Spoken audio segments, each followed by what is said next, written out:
નમસ્કાર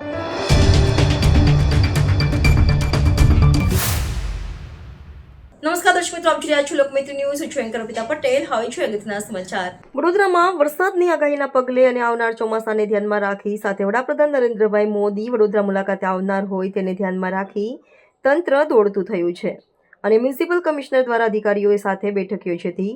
ખાસ કરીને પાકિસ્તાનને ઓપરેશન સિંદૂર હેઠળ જડબાતોડ જવાબ આપ્યા બાદ દેશના વડાપ્રધાન પહેલી વખત પોતાની કર્મભૂમિ વડોદરા આવતા હોય ત્યારે તેમને આવકારવા વડોદરાના નાગરિકો અને તંત્ર ઉત્સાહિત જોવા મળી રહ્યા છે અને તમામ અધિકારીઓ સાથે મ્યુનિસિપલ કમિશનરે બેઠક યોજી તમામ રૂપરેખા તૈયાર કરી અધિકારીઓને સૂચના આપવામાં આવી છે.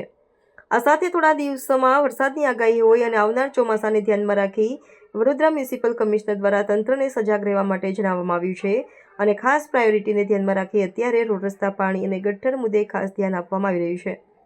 આ તમામ વિગતો અનુસાર વડોદરા મહાનગરપાલિકાની વડી કચેરી ખાતે વડોદરાના મ્યુનિસિપલ કમિશનર અરુણ મહેશ બાબુની અધ્યક્ષતામાં હાઈ લેવલ મીટિંગનું આયોજન કરવામાં આવ્યું હતું. Bureau report, Lokmaitri news, Vadodara. એટલે આજે સાંજે મહત્વનું બેઠક અમે લીધા હતા. બેસિકલી પ્રી મોન્સૂન એક્ટિવિટી આપણે મે 30 તારીખ અને જૂન 10 તારીખની વચ્ચે કરવાની અમે પ્લાનિંગ કરી હતી, પણ આવનારા 2 દિવસ કદાચ વરસાદની આગાહી છે. આજે રાજ્ય સરકારે પણ આ બાબતમાં ગંભીરતાથી મિટિંગ લીધી હતી. એને ધ્યાને લેતા આવનારા દિવસમાં વરસાદની એક્સપેક્ટેશન છે, એટલે પ્રી મોન્સૂન એક્ટિવિટી સાથે આપણે QRT ટીમ્સ પણ બનાવવાનું નક્કી કર્યું છે. મોટા મોટા રોડ્સ આખા સિટીની અંદર જે પણ ઇસ્યુઝ છે ત્યાં અમે QRT ટીમ્સ બનાવીશું, જેથી કરીને ત્યારના એસિસ્ટન્ટ એન્જિનિયર યા JE યા DE લેવલના અધિકારીના નેતૃત્વમાં આ આખા રોડમાં એક ટીમ બનાવવામાં આવશે, જેમાં એમનું એન્જિનિયરિંગ ટીમ રહેશે, સાથે જ મેકેનિકલના જે JCBs અથવા મશીન્સ, ક્લિયરિંગ મશીન્સ રહેશે, એક એન્ક્રોચમેન્ટ રિમૂવલનું ટીમ રહેશે અને સાથે સાથે ગાર્ડનની ટીમ જે ટ્રીમિંગ, ટ્રીઝ અને ઝાડને કાપવાનું અને ક્લીન કરવાનું બધું ટીમ રહેશે, અને ફાયરના ટીમ સૌથી પહેલાં ફ્રન્ટ લેડ બાય ફાયરના ટીમ રહેશે, જેથી કરીને વરસાદીના માહોલમાં અદરવાઇઝ કંઈ ઝાડ પડી જાય, પવનના કારણે કંઈ પડી જાય અને તાત્કાલિક ધોરણે વહેલા તકે નિકાલ કરે, જેથી કરીને પબ્લિકનું અસુવિધા ના થાય એ બાબતનું QRT ટીમ ફોર્મેશન કરવા માટે એમને સૂચના આપી છે. સાથે સાથ વરસાદી ખાસ બધું નાલાઓ બધું ક્લીન કરવા માટે આપણે ડેડિકેટેડ એક્ઝિક્યુટિવ એન્જિનિયર લેવલના અધિકારીની નિમણૂક કરી છે, એમની પણ રિવ્યૂ કરવામાં આવી છે. અત્યારે નારી શક્તિનું બહુ એ કરી રહ્યા છે, એટલે એક ફિમેલ ઓફિસરને ચાર્જ આપી છે, જે આ વરસાદી નાલાઓ અને આ વખતનું જે પુલ ના થાય એ બાબતનું નાલાઓ બધું ક્લીન કરવાની જવાબદારી આપી છે.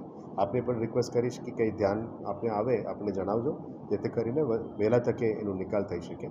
પછી વરસાદી ગટર જે નિકાલ કરવા માટે ડેડિકેટેડ ઓફિસરની ઓર્ડર કરી છે, અને રોડની અંદર જે પ્લાસ્ટિકની ઢાંકણાઓની અંદર કવર કર્યું છે એને કાઢીને જેથી કરીને પાણી ઉતરે એ બાબતમાં પણ એક ડેડિકેટેડ ઓફિસરનું કામ સોંપ્યું છે. અને આ સિવાય જે લેક્સનું ડ્રેજિંગ ચાલી રહ્યા છે કેચ ધ રેન પ્રોજેક્ટ અંતર્ગત, એ પણ ત્યાં પણ કોઈ જગ્યામાં પાણી ચોકઅપ થઈ ગયું હોય એના પણ વહેલા તકે નિકાલ કરવા માટે અમને સૂચના આપી છે. ખાસ કરીને વરસાદી ખાસમાં કામ કરતા લોકો સેફ્ટી ઇક્વિપમેન્ટ પહેરીને કામ કરે એના માટે પણ સૂચના આપવામાં આવી છે. ગ્લવ્સ પહેરે, ટેગ્સ પહેરે અને નીચે ઉતરીને પણ કામ કરતા હોય, જે રીતનું સમા બ્રિજની નીચે અમે હાઇડ્રા મશીનથી બધું કાઢ્યા હતા, ત્યાં પણ અમે સ્ટાફને રિક્વેસ્ટ કરી છે કે કોઈ પણ ચોક પોઈન્ટ હોય એના ઉપર કાળજી રાખવાનું કીધું છે. બીજું, ડ્રેનેજ ડિપાર્ટમેન્ટ અને રોડ ડિપાર્ટમેન્ટ વચ્ચે સંકલન રાખીને કામ કરવા માટે પણ અમને વિનંતી કરી છે. અમુક વસ્તુ એવું થઈ છે કે રોડ બની જાય પછી ડ્રેનેજ ડિપાર્ટમેન્ટ કદાચ લાઇન્સ નાખવામાં, રિપેર કરવા માટે એ ગોતતા હોય છે, એ સંકલનથી કામ કરવા માટે એમને સૂચના આપી છે. આવનારા દિવસોમાં ગ્રાઉન્ડ પેનિટ્રેટિંગ રેડાર અને વિડીયો ટનલિંગ ટેકનોલોજી વહેલા તકે લાવીશું, જેથી કરીને અમુક જગ્યામાં ટ્રાયલના નામે કે ખોદવું ના પડે અને અમુક જગ્યાઓમાં રોડ્સની વચ્ચે ખોદીને છોડવામાં ના પડે. 1-2 આપણે ધ્યાનમાં આવી છે, એટલે ત્યારના એન્જિનિયર અને એજન્સીને નોટિસ ઇસ્યુ કરવામાં આવી છે કે આવું પબ્લિક માટે અસુવિધાનું કામ ના થાય અને રોડ પણ બગડે નહીં.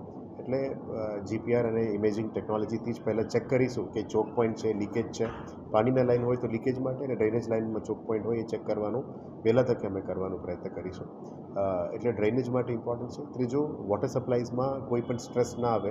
અત્યારે ચોમાસા તરફ અમે જઈ રહ્યા છે, એટલે પાણીનું અત્યારે આ ડિમાન્ડ અને બૂસ્ટર્સ બધું ચાલી રહ્યા છે.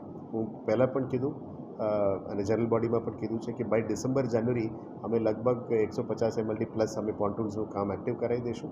લિમિટેડ ટુ WTP પણ કાર્યરત થશે, જેથી કરીને વધારાનું પાણી રો વોટર જે થાય એ ટ્રીટેડ કરીને ઈસ્ટ ઝોન અને લિટલ બિટ ઓફ સાઉથ ઝોનની છે પાણીનું સમસ્યા છે એ પૂરું કરવા માટે પ્રયત્ન કરીશું. એટલે પાણી, ડ્રેનેજ અને રોડ્સની ડિસ્કશન થઈ. સાથે સાથે રોડ્સમાં અંદર પણ જે 18 metre roads 36 metre roads wide થાય છે એમાં પણ સારી રીતે કામ થાય એ બાબતમાં પણ ચર્ચા થઈ હતી અને લાસ્ટમાં સ્વચ્છતા ઉપર ભાર મૂકવાનું પણ વાત થઈ હતી. અત્યારે અમે સવારે 6 થી 7ની વચ્ચે એટેન્ડન્સનું પણ કીધું છે. સ્વચ્છતા ઉપર ફોકસ કરવાનું 2 એક્ઝિક્યુટિવ એન્જિનિયરના અધિકારીઓને પણ કામગીરી સોંપ્યું છે. ઝોન વાઇઝ અધિકારીઓ છે, એસઆઈ એસએસઆઈ સુપરવાઇઝર્સને એક્ટિવ થવા માટે પણ કીધું છે, જેથી કરીને સ્વચ્છતા કાયમી ધોરણે 1-2 દિવસ માટેની પણ કાયમી ધોરણે એક સિસ્ટમ બની જાય એ કરી રહ્યા છે.